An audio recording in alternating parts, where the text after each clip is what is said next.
Eu sou o Otmar Schneider, analista de valores imobiliários, e a base, vai ser o tema ativos geradores de renda para a fase de fruição. Se você gosta desse tipo de conteúdo e gostaria de aprender a investir melhor, aqui embaixo você vai encontrar link para os meus relatórios de fundos imobiliários, relatório de FIP e de FINFRA, também para a nossa comunidade do YouTube. Vamos lá para o nosso vídeo. Então, ativos geradores de renda para a fase de fruição, eu tirei esse tema a partir de 3 perguntas, de dúvida de 3 investidores diferentes. Então, o Daniel colocou uma muito boa dica. Gostaria de saber mais sobre patrimônio que gera renda. Então, a gente vai abordar esse tema. Ninguém mais perguntou aqui, ó.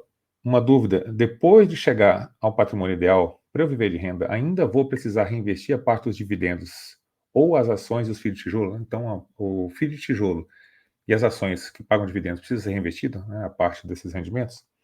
Ou eles reajustam com a inflação? E a última pergunta, aqui do Gustavo. Última, gostaria de pedi-lo, se possível, realizar um vídeo sobre a fase de usufruto, que é a fase de fruição, que é o tema de hoje também. Quando a pessoa já conseguir um patrimônio significativo, como seria para manter o poder de compra, ganhando a inflação, mantendo o patrimônio. Então, a gente vai falar um pouquinho sobre isso, sobre reinvestimentos. Então, patrimônio que gera renda, Quais são os tipos de patrimônio que gera renda? Então, a renda ela é proveniente, principalmente, de juros, de aluguéis e de lucros. Os juros são os ativos de uma forma geral, de renda fixa. Então, aqui tem o Tesouro IPCA+, com juros semestrais, ele é um que paga juros, juros semestrais. FIINFRA, ele paga juros, Fundo Imobiliário de CRI, FIAGRO. Então, os juros eles são provenientes desses ativos de renda fixa. Os aluguéis eles são provenientes de FII de tijolo e os lucros, ações de empresas. Então, ativos de renda variável, tanto os fundos de tijolo quanto os ativos aqui, as ações, são de renda variável, e todo tipo de fundo que tem renda fixa dentro é considerado renda variável também. Então, o FIINFRA, FIDCRI, FIAGRO, eles têm renda fixa dentro deles, mas como ele é encapsulado por um fundo que é negociado em bolsa e que a cota varia, ele deixa de ser renda variável por si só. Então, esses ativos, eles repõem a inflação? O Tesouro IPCA+, ele repõe a inflação medida pelo IPCA. Tá? Então, ele vai distribuir os juros, e o principal, ele vai distribuir ao final com o patrimônio que você tem. Então, você tem um determinado investimento com uma determinada quantia. Essa quantia vai ser corrigida pela inflação do IPCA+, e vai ser distribuído o rendimento mensal ali para você. Isso falando do Tesouro IPCA+, com rendimentos mensais. Muita gente fala, mas o IPCA não representa a inflação e tal. Então, existe toda uma metodologia para calcular o IPCA. O IPCA é uma média de diversos aspectos, mas cada um tem a sua inflação. Então, você paga um plano de saúde, e o plano de saúde pesa mais no seu orçamento e o reajuste dele é muito maior, é lógico que a sua inflação vai ser maior do que o do IPCA e assim sucessivamente. Mas isso aqui é uma outra discussão, vai repor aqui o IPCA. FIINFRA, FIDC, CRI, FIAGRO, eles são renda fixa, revestida por uma renda variável com fundo, como eu falei. Então, a renda fixa, o retorno varia, pois é negociado em bolsa, Só a renda que é fixa. Então, lá dentro tem renda fixa, mas pode ter calote, pode ter um monte de coisa. A parte variável do retorno, ela é por conta da negociação em bolsa. Então, os ativos lá, um FIDCRI, ele tem um CRI lá dentro. E o CRI, ele tem uma renda fixa. Então, vai ser IPCA mais alguma coisa. Só que ele pode dar calote, pode acontecer algum problema com ele pode ter dado um waiver, ou seja, ele pode pagar em mais tempo essa dívida, e também a cota ela pode subir, pode cair, então ela não tem uma garantia, igual existe num tesouro direto, num tesouro IPCA. Os contratos IPCA+, repõem a inflação medida pelo IPCA também. Então, se tudo der certo dentro daquele CRI, dentro daqueles ativos que estão lá dentro, ele vai repor também a mesma coisa pelo IPCA. O CDI+, ele tem uma inflação dentro do cupom maior. Então, a gente tem uma Selic hoje de 10,5%. A inflação está na média de 4%, então você tem ali uns 6 pouco por cento acima da inflação dentro do CDI. Então, tudo que for CDI+, já tem, digamos assim, uma inflação lá dentro, dentro desse cupom, do cupom. Então, as ações das empresas, qual que é a lógica delas? Os produtos e serviços, eles tendem a repor a inflação. Então, se você for comprar um sapato hoje, daqui 5 anos, o sapato vai ser mais caro. Se for comprar uma pizza hoje, daqui 5 anos ela é mais cara. Se você for, qualquer coisa que você for fazer na sua vida, daqui 5 anos, 10 anos vai ser mais caro. Um serviço bancário, um dentista, um médico, qualquer coisa. Então, as empresas, as ações das empresas, elas tendem a repor a inflação. É garantido? Não, nada é garantido. Igual o fundo imobiliário de tijolo. o contrato, ele é reajustado pela inflação ao longo do tempo. Para você construir um prédio, você tem um custo da construção civil, né? Então tem uma inflação ali de custo de construção. Então tudo isso tende a repor a inflação, só que nada é garantido, né? Então, no caso das empresas aqui, assim como o fundo imobiliário, os dividendos são considerados cupom acima da inflação. Só que a gente, né, sempre tem que ter uma margem de segurança para tudo que a gente faz, né? Uma metodologia que eu utilizo. Eu vou passar aqui para vocês um pouco mais para frente no vídeo.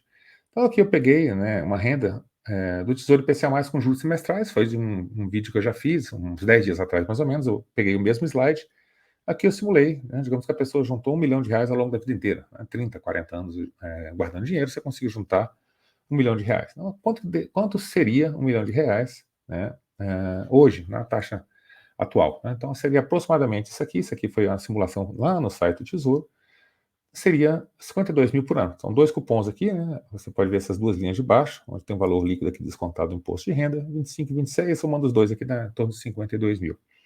Então, 52 mil anual, se você dividir por 12 meses, você tem uma renda mensal, vai dar 4.300 mais ou menos por mês, né? E esses 52 mil anual vai dar uma média de 5,2% ao ano, né? Aplicado 1 milhão, 52 mil é 5,2% ao ano, né? E a renda do fundo imobiliário seria hoje em torno aí de 10%. Então a gente vai ver aqui uns outros ativos que eu coloquei aqui. Eu peguei alguns exemplos para deixar aqui também para fazer um comparativo, né, atual sobre isso. Então FIIs, FIINFRAs e FIAGRO são fundos e dentro deles tem renda fixa, né? Então o fundo imobiliário tem contratos, pode ter aluguel, pode ter contratos ali dentro, né, dependendo do fundo, se é tijolo, se é de papel. Tem os fundos de investimento em infraestrutura, que são incentivados, né, não pagam imposto de renda também, assim como os rendimentos dos FIIs e os FIAGROS. Então, as rendas podem variar bastante de acordo com o risco, né? Sei lá, em média, entre 8% e 14% atualmente. Então, você vê que há uma variação muito grande, né, de acordo com o risco. Aí eu coloquei aqui os dividendos de alguns fundos, eu peguei aqui todos da mesma gestora aqui da Quineia, né, só como exemplo, na indicação de compra e de venda, né? Então aqui tem o KNRI. O KNRI, nos últimos 12 meses, ele deu um dividend yield de 7,70%. Então, comparando aqui com o Tesouro IPCA+, o cupom dele é 5,2% ao ano, né? Então, um fundo imobiliário de tijolo, KNRI, teria, né, um rendimento um pouco acima do IPCA+, seria de 7,70. E o CADIF, né, que é de infraestrutura, 9,72. Então, ele teria 9,72%, o CANIP 10,26% e o KNCE 12,87. Sendo que, né, o fundo de tijolo aqui, ó, ele é 7,70, só que tende, né, a reajustar o aluguel e o valor dos imóveis ali pela inflação. Então, isso aqui, teoricamente, né, seria um cupom isento da inflação, né? Já a inflação seria por fora disso aqui. Esses outros aqui, o 9,72 já seria com inflação dentro, você tem que se virar nos 30 aqui, né? É o cupom total, ele já distribui a parte da inflação. O Canip, né, ele distribui também a parte de inflação, ou seja, né, se você for comparar o 7,70 com 10,26, vai dar mais ou menos uns 3,5 aqui para somar, né? 3, 10, não, dá menos de 3, né? 7,70 mais 3, 10,70, então 2,50 mais ou menos. Então é como se a inflação fosse 2,50, os dois estariam empatados, senão o KNR estaria melhor. E o KNCA, né, o crédito agro, estaria aqui em 12,87. Então, a depender do risco, quanto maior o risco, maior o cupom. FII de crédito, normalmente você tem que reinvestir a parte da inflação, e FII de tijolo, teoricamente, né, você precisaria reinvestir muito menos ou não reinvestir essa parte aqui do rendimento, né? A gente usa uma margem de segurança de sempre reinvestir pelo menos uma parte do rendimento conseguido. E no caso das ações, né, as ações que pagam dividendos. Aí eu peguei aqui uma das queridinhas do pessoal aqui, o Banco do Brasil, também na indicação de compra e venda, a gente vai só analisar o caso dela aqui. Então o dividend yield dela é 9,22. Aí você comparar, mas 9,22 está perdendo aqui para esse aqui de 9,72, né, que é o CADIF, está perdendo para o CANIP 10,26 e o KNCA de 12,87. Só que esse 9,22 aqui é com a distribuição de só 42% do lucro. O payout aqui, né, essa parte de baixo que está escrito payout, é a parte do lucro que ele distribuiu. Se fosse distribuir 100% do lucro, daria, né, um dividend yield acima de 20. Tá? Então, por isso que as ações das empresas, né, elas tendem, né, a entregar um lucro maior, um retorno maior, só que com um risco também associado maior. Qual que é o histórico de lucro por ação aqui do Banco do Brasil? Né? Então, em 2014, 10 anos atrás, 2014 estava em 4,66, aí subiu para 5,51, que é mais ou menos o patamar que está hoje. Em 2015 estava 5,51, hoje está 5,71. Aí ele caiu para 3, subiu para 3,80, foi para 6,59, caiu para 4,64, subiu para 10, 11, agora caiu para 5,71. Então, não é uma coisa retilínea, o lucro crescendo de forma, né, sempre crescente. Não, ele vai caindo e subindo a depender de um monte de situações que acontecem aqui. Então, você tem essa volatilidade de retorno, você tem volatilidade maior também, né, na ação da empresa. Aí você pega aqui, ó, eu fiz um comparativo entre esses ativos. Então, o retorno aqui, no finalzinho de 2019, a gente pega o período de pandemia. Quanto que foi o retorno total de todos aqui? Ó? Banco do Brasil 51, CDI 47. Esse é 100% CDI, tem que descontar 15% aqui, tá? Então, descontando 15%, é 48, mais 4, mais 2, 6, 7, mais ou menos, é uns 40. Então, assim, vai ficar um pouquinho aqui próximo aqui do KNRI, abaixo do Canip e do BBAS, né? O CDI ficaria 85% CDI, o CDI líquido. Então, ele ficaria um pouquinho abaixo do... aqui um pouquinho abaixo desses dos outros, né, dos investimentos em renda variável de ações, né, e também, né, do Canip. Só que olha só, a volatilidade aqui do Banco do Brasil, né? Em 2020, quando chegou a pandemia, a parte de Banco do Brasil caiu mais de 50%. Então, se você tem, sei lá, se você tivesse 100% investido em ação, se você tivesse um patrimônio de 1 milhão, caiu para 500 mil aqui na pandemia, né? Então, por isso que a gente tem que diversificar. Tem uma parte em ações, tem uma parte em fundo imobiliário, tem uma parte em CDI, porque aí, digamos que você tenha só 10% em Banco do Brasil aqui desse 1 milhão que você conseguir juntar ao longo de 30, 40 anos, você teria 100 mil. Então, você teria perdido só 50 mil, só 5% do seu patrimônio em Banco do Brasil, né? Teria perdido o restante aqui também, ó. Caiu 10% aqui, mais ou menos, os outros fundos imobiliários, essa coisa toda. Depois foram se recuperando, né?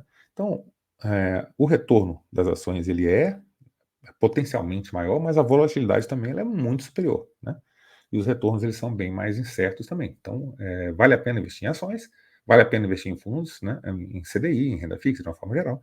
E a melhor condição de todas é a gente conseguir diversificar, né? Para ter o melhor de todos esses mundos. Então, caiu bastante o Banco do Brasil, você compra o Banco do Brasil. Aí ele subiu bastante, aí você compra outra coisa, né? Então, você vai diversificando sua carteira de forma que você nunca compre aquilo que subiu mais, né? Então, você vai aportando no restante, vai equilibrando ali a sua carteira. O que caiu mais você acaba comprando, então você acaba comprando na baixa, você força, né? Você se força a comprar na baixa. Então, na fase de fruição, o ideal, como eu falei, é diversificar entre os ativos, né? Então, você vai ter renda fixa e renda variável, tesouro direto, fundo imobiliário, FII, frações. E a pergunta, né, que é para manter o poder de compra, o que eu faço para manter o poder de compra? Você tem que reinvestir parte dos ganhos, tá? Então, mesmo que seja considerar o cupom, né, do fundo imobiliário, que é o aluguel ali, né, ele está sempre tendo aluguel todo mês e você vai reajustar acima da inflação, e as ações sempre tendo lucro, aquela coisa toda, você sempre, mesmo tendo ações de tijolo, você reinveste uma parte dos ganhos como forma de garantia. Então, a parte de ativos de crédito, ele tem os juros mais a correção monetária. Então, a parte de correção monetária é obrigatório você investir. Então, você tem que reinvestir mais nesses FIIs de crédito, no caso de FIINFRA, Fundo Imobiliário de Papel, FIAGRO. Você tem que reinvestir aí em torno ali uns 40%, que é a parte da correção monetária, né, tirando a parte dos juros. O FII de tijolo, né, você poderia reinvestir em algo em torno de 20%, que é menos volátil. E as ações, né, os dividendos das ações, elas são mais voláteis, em algo em torno ali de 30%. Tá? Isso aqui não é uma ciência exata, né? Então tudo é uma questão de aproximação e mais segurança. É uma forma que eu faço sugestão. Lógico que você pode falar, não, é melhor 50%, é melhor 80%, é melhor não reinvestir nada. Então isso aqui é uma segurança, né? A gente tem esses produtos, né, essas características desses produtos que eu passei aqui para vocês, né, tem que reinvestir para a fase de fruição. Né, é bom você reinvestir uma parte desses rendimentos para que você garanta, né, que você tenha rendimentos perenes ao longo da vida. Como não existe regra, né, não é uma ciência exata, né, os investimentos não são uma ciência exata, as coisas acontecem, a economia não é uma ciência exata. Contabilidade, né, a gente é uma ciência social também, então a gente tem que fazer diversas adaptações, tem legislações que mudam, você tem que mudar diversas coisas.